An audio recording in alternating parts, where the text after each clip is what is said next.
Hello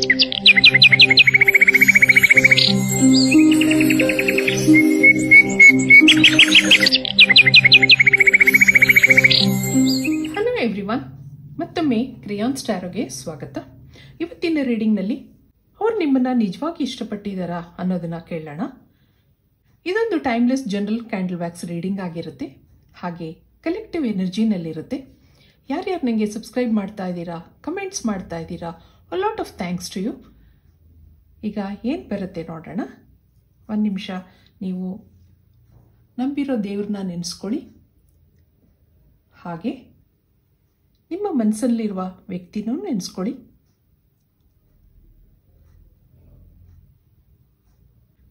universe, angels guide ಮಾಡಿ.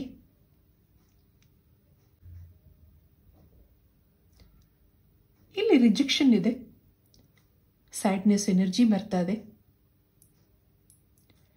ಇಲ್ಲಿ ಕೆಲವರು ನೋ ಕಾಂಟ್ಯಾಕ್ಟ್ ಅಲ್ಲಿ ಇದ್ದೀರಾ, ಹಾಗೆ ಕೆಲವರು ಮಿನಿಮಮ್ ಕಾಂಟ್ಯಾಕ್ಟ್ನಲ್ಲೂ ಇದ್ದೀರಾ.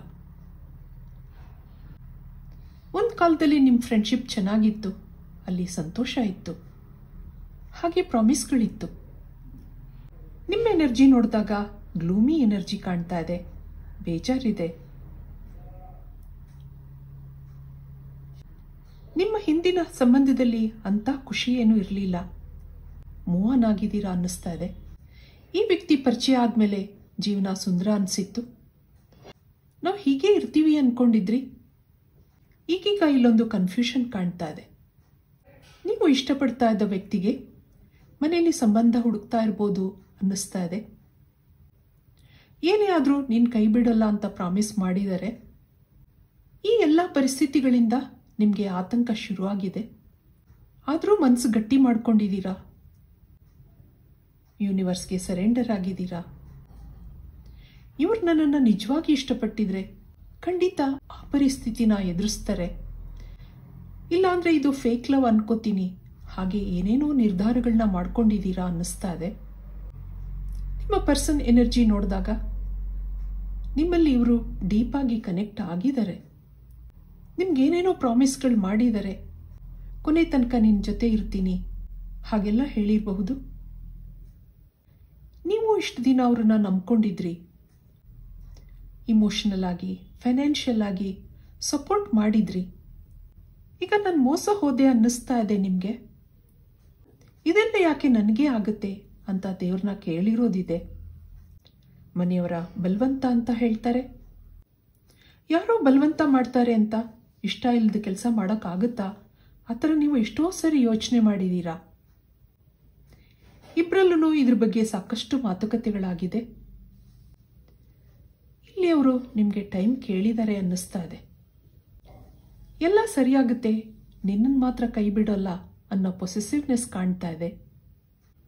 ಇಲ್ಲಿ ಏಜ್ ಡಿಫ್ರೆನ್ಸ್ ಇದೆ ಅಥವಾ ಕಲ್ಚರಲ್ ಡಿಫ್ರೆನ್ಸ್ ಕಾಣ್ತಾ ಇದೆ. ಅವ್ರ ಮನೆಯವ್ರ ಕಡೆಯಿಂದ ಅಕ್ಸೆಪ್ಟೆನ್ಸ್ ಇಶ್ಯೂ ಇದೆ. ನಂಗೆ ಸ್ವಲ್ಪ ಟೈಮ್ ಕೊಡು, ನಾನೇ ಕಾಂಟ್ಯಾಕ್ಟ್ ಮಾಡ್ತೀನಿ ಅಂದವರು ಎಲ್ಲ ಕನೆಕ್ಷನ್ ಬ್ಲಾಕ್ ಮಾಡ್ಕೊಂಡಿದ್ದಾರೆ. ನೀವೂ ಕಾಯ್ತಾ ಇದ್ದೀರಾ. ಹಿಂದೆ ನೆನಪುಗಳು ನಿಮಗೆ ಬರ್ತಾ ಇದೆ. ಇದು ಇಷ್ಟು ಬೇಗ ಮುಗ್ದೋಯ್ತಾ ಅನ್ನಿಸ್ತಾ ಇದೆ.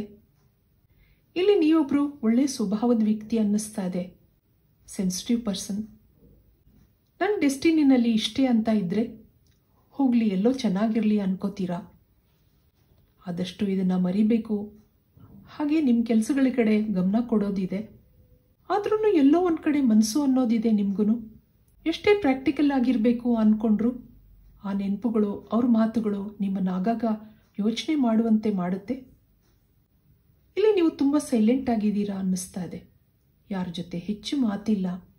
ಎಲ್ಲೋ ಒಂದು ಕಡೆ ಅವರು ಮತ್ತೆ ಬರ್ತಾರೆ ಅನ್ನೋ ಭಾವನೆ ಆಗಾಗ ಬರುತ್ತೆ. ಕನಸುಗಳಿದೆ.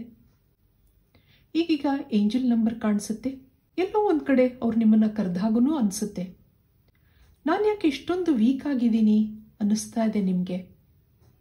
ಅವರ ಎನರ್ಜಿ ನೋಡಿದಾಗ ಇಷ್ಟು ದಿನಗಳ ಫ್ರೆಂಡ್ಶಿಪ್ನಲ್ಲಿ ನಿಮ್ಮ ಮೇಲೆ ಅಟ್ಯಾಚ್ಮೆಂಟ್ ಇದೆ.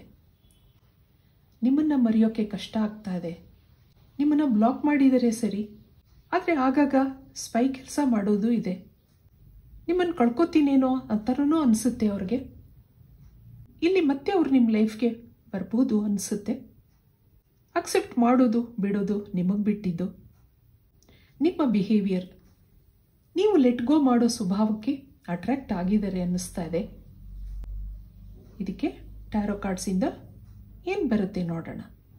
ಅಲ್ಲಿಂದ ಏನಾದ್ರೂ ಕ್ಲಾರಿಟಿ ಸಿಗಬಹುದಾ ನೋಡೋಣ.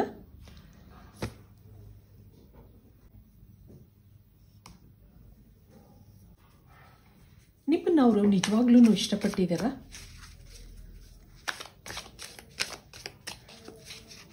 ಜೀವನದಲ್ಲಿ ಏನೇನೋ ಪರಿಸ್ಥಿತಿಗಳು ಎದುರಾಗುತ್ತೆ, ಮತ್ತೆ ಅವರು ನಿಮ್ಮ ಕಡೆಗೆ ಬರಬಹುದಾ? ನಿಮ್ಮನ್ನು ಅವರು ನಿಜವಾಗ್ಲೂ ಇಷ್ಟಪಟ್ಟಿದ್ದೀರಾ? ಆ ಥರ ಕೇಳೋಣ. ಇಲ್ಲೇನು ಬರುತ್ತೆ ನೋಡೋಣ. ಇಲ್ಲೊಂದು 10 ಆಫ್ ಕಪ್ಸ್ ಬರ್ತಾ ಇದೆ, ಮತ್ತೊಂದು ಹರ್ಮಿಟ್ ಕಾರ್ಡ್, ಹಾಗೆ ಏಸ್ ಆಫ್ ಪೆಂಟಕಲ್ಸ್ ಇದೆ, ಮತ್ತೊಂದು 6 ಆಫ್ ಸಾರ್ಡ್ಸ್, ಹಾಗೆ 3 ಆಫ್ ಪೆಂಟಕಲ್ಸ್ ಇದೆ. ಬಾಟಮ್ನಲ್ಲಿ ಏನಿದೆ, ದಿ ಟವರ್ ಕಾರ್ಡ್ ಬರ್ತಾ ಇದೆ. ಇಲ್ಲೊಂದು ರೀಕನೆಕ್ಟಿಂಗ್ ಎನರ್ಜಿ ಇದೆ. ಡಿಸ್ಟ್ರಕ್ಷನ್ ಇದೆ, ಹೌದು, ದೂರ ಆಗಿದ್ದೀರಾ, ಆದರೆ ಮತ್ತೆ ಆ ಒಂದು ಎನರ್ಜಿ ಬಿಲ್ಡಪ್ ಆಗುತ್ತೆ ಅನ್ನೋದಿದೆ. ನಿಮ್ಮಿಬ್ಬರಲ್ಲಿ ಇಲ್ಲೊಂದು ಸೋಲ್ಮೇಟ್ ಕನೆಕ್ಷನ್ ಇದೆ, ಆದ್ರಿಂದ ಇಬ್ರು ಕನೆಕ್ಟ್ ಆಗಿದ್ದೀರಾ. ನಿಮ್ಮಿಂದ ದೂರ ಆಗಬೇಕು ಅಂತ ಅನ್ಕೊಂಡ್ರು ಅವ್ರಿಗೆ ಮರೆಯೋಕ್ಕಾಗ್ತಾ ಇಲ್ಲ. ಆ ಒಂದು ಅಟ್ಯಾಚ್ಮೆಂಟ್ ಬೆಳೆದಿದೆ, ಇಲ್ಲಿ ಆತ್ಮೀಯತೆ ಬೆಳೆದಿದೆ. ನೀವಿಲ್ಲದೆ ಇರುವಂಥ ಜೀವನ ಅವ್ರಿಗೆ ನೆನೆಸ್ಕೊಳ್ಳೋಕ್ಕೂ ಕಷ್ಟ ಆಗ್ತಾ ಇದೆ. ಏನೋ ಲೋನ್ಲಿನೆಸ್ ಫೀಲ್ ಆಗ್ತಾ ಇದೆ, ಎಂಟಿನೆಸ್ ಇದೆ. ಇಲ್ಲಿ ಯಾವುದೋ ಒಂದು ಮೂರನೇ ವ್ಯಕ್ತಿ ಎನರ್ಜಿಯಿಂದ ನೀವಿಬ್ರು ದೂರ ಆಗಿರಬಹುದು. ಬೇಜಾರಿದೆ, ಯೋಚನೆಗಳಿದೆ. ನೀವಿಲ್ಲಿ ತುಂಬ ಯೋಚನೆ ಮಾಡ್ತಾ ಇದ್ದೀರಾ, ಓವರ್ ಥಿಂಕಿಂಗ್ ಇದೆ. ಎಷ್ಟೇ ಮರಿಬೇಕು ಅಂತ ಅಂದ್ರೂ ಆಗಾಗ ಯೋಚನೆಗಳು ಬರ್ತಾ ಇರುತ್ತೆ.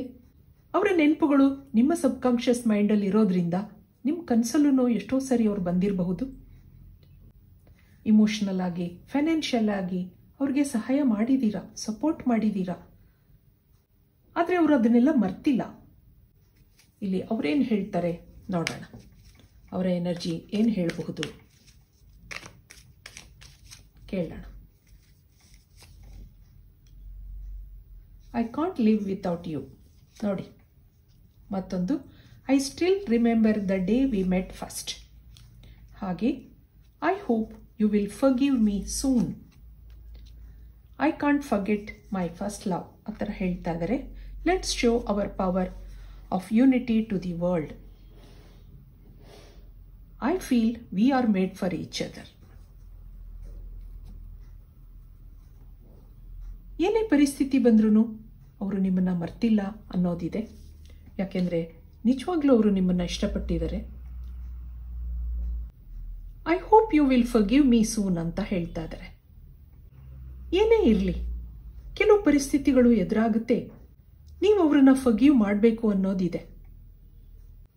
ಯಾಕೆಂದರೆ ನಿಮ್ಮ ಹಾಗೇನೆ ಮನೆಯಲ್ಲೂ ಅವ್ರನ್ನ ನಂಬ್ಕೊಂಡಿರ್ತಾರೆ. ಅವರನ್ನು ಬೇಜಾರು ಮಾಡೋಕ್ಕಾಗಲ್ಲ, ನಿಮಗೂ ಬೇಜಾರು ಮಾಡೋಕ್ಕಾಗಲ್ಲ. ಆದರೆ ಈ ಪರಿಸ್ಥಿತಿನೆಲ್ಲ ಎದುರಿಸಿ ನಾನು ಮತ್ತೆ ನಿನ್ನ ಲೈಫಿಗೆ ಬರ್ತೀನಿ ಅಂತ ಹೇಳ್ತಾ ಇದ್ದಾರೆ. ಆದ್ದರಿಂದ ಏನು ಇಷ್ಟು ದಿನ ನಡೆದಿದೆ ಅದನ್ನೆಲ್ಲ ನನಗೆ ಫರ್ಗಿವ್ ಮಾಡು, ನನ್ನನ್ನು ಕ್ಷಮಿಸು ಅಂತ ಕೇಳ್ತಾ ಇದ್ದಾರೆ.